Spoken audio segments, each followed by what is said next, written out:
TET candidates of 2024 to 25 joined the protest alleging wrong question papers.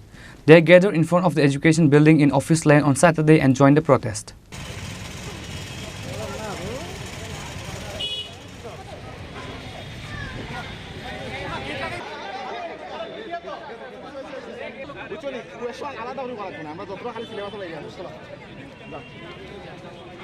Later, a delegation of them submitted a deputation to TRVT chairman Pratyush Ranjan Dev. The delegation members said that there were about 41 questions in the question paper that were outside the syllabus. Again, there were incorrect answers in the selections of some questions. Therefore, the job-seeking TET candidates have demanded that they be given 40 marks for the mistakes in the question papers.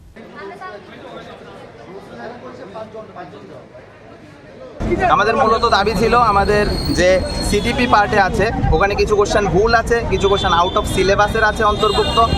ইংলিশের ক্ষেত্রেও কিছু double question answer আছে, বাংলার ক্ষেত্রেও কিছু grammatical mistake আছে। ওদের ওইখানে মেনশন আছে যে ইংলিশ থেকে বাংলাতে যদি ট্রান্সলেট করা হয় ইংলিশটাকে প্রায়োরিটি দেওয়া হবে, কিন্তু বাংলার ক্ষেত্রে তো কোথাও নেই। বাংলাটা তো ডাইরেক্ট বাংলার কথাই বলা আছে, ওইটা আমাদের প্রবলেম। আরও কিছু বাংলা থেকে আউট অফ সিলেবাসের কোশ্চেন আছে, আউট অফ সিলেবাসের কিছু কোশ্চেন আছে। তাছাড়া আমাদের জিওগ্রাফির ক্ষেত্রে প্রশ্ন কথা ছিল 15টা দেওয়ার, ওখানে 14টা প্রশ্ন আছে। তাছাড়াও পলিটিক্যাল সায়েন্সের মধ্যে কিছু কোশ্চেন আনসার ভুল আছে, তারা ধারাও ভুল দিয়েছে, আর্টিকেলের যে ধারাটা ওটাও ভুল দিয়েছে। তাছাড়াও কিছু হিস্ট্রি জিওগ্রাফি কিছু কিছু ক্ষেত্রে কিছু ডাবল হিস্ট্রির ক্ষেত্রে হয় না, পলিটিক্যালের যে প্যাডাগজি পার্ট আছে ওখানে কিছু ডাবল আনসার আছে। তাছাড়াও কিছু প্রশ্ন ভুল আউট অফ সিলেবাস প্রশ্নগুলো আছে, আমরা ওগুলো নিয়ে ওদের সাথে কথা বলতে গিয়েছিলাম। ওইখানে টোটাল কতগুলো প্রশ্ন এরকম? টোটাল আমাদের মতামত অনুযায়ী আমরা 41টা প্রশ্ন মানে চ্যালেঞ্জ করেছিলাম, সবগুলা মিলিয়ে উপযুক্ত তথ্য দিয়ে আমরা অনলাইনে চ্যালেঞ্জ করেছিলাম। কিন্তু আমাদের ক্ষেত্রে কি হয়েছে, আমরা সবাই মিলে তো করেছি, আমরা টোটাল সব মিলিয়ে প্রশ্ন সবাই মিলে 180 থেকে 190টা প্রশ্ন চ্যালেঞ্জ করা হয়েছে।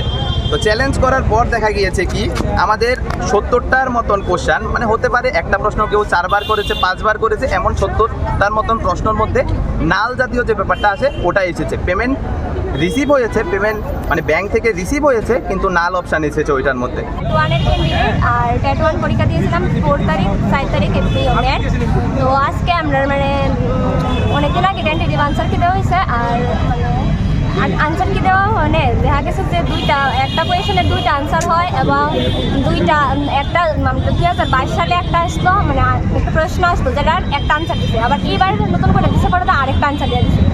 আর অনেকটি প্রশ্ন ইবিএসের অনেকগুলি প্রশ্ন আউট অফ সিলেবাস আছে, আর বেসিসে মানে বানাম ভুল কমাদারি এগুলি অনেক ভুল আছে আর কি।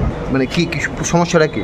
সমস্যা কিছু মানে এই সিস্টেম এররের লেগে এই নাল অপশন আইতাছে আর কি, ওই এই সম্বন্ধে কথা হয়েছে। পার্টিকুলার কোনো কোশ্চেন নিয়ে এখানে তারা উনি কি বলেছেন হয়েছে, মানে তারা দরকার হলে ডেট বাড়াই দিব, একদম সহযোগিতামূলক কথাবার্তা। কোশ্চেনের কি কোনো সমস্যা আছে?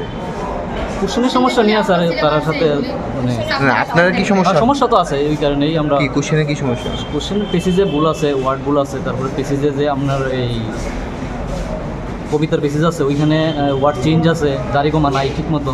কিছু প্রশ্ন আছে আউট অফ সিলেবাস, কিছু প্রশ্ন আছে বিগত বছরে তারা একটা আনসার দিছে, মানে এই বছর আরেকটা আনসার দিছে, এমন আছে 1-2টা প্রশ্ন। টেট 1-এর ব্যাপারে একটা আমি বলতেছি।